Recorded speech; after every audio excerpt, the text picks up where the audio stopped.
Hello guys, welcome back to this channel. In today's video, I'm going to show you how you can claim free diamonds in 99 Nights in the Forest game on Roblox.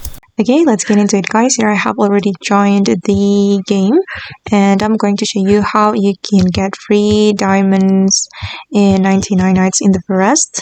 So guys, you can go to the diamond menu and here you will see codes and then you can enter this code after party and then you will get 15 diamonds for free, and I have already redeemed the code.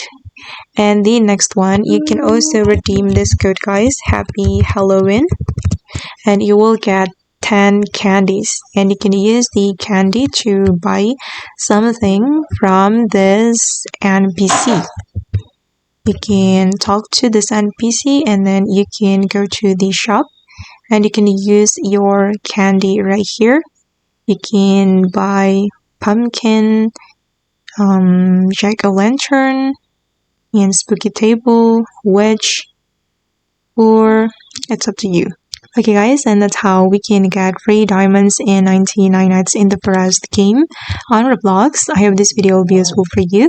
Thank you so much for watching and bye!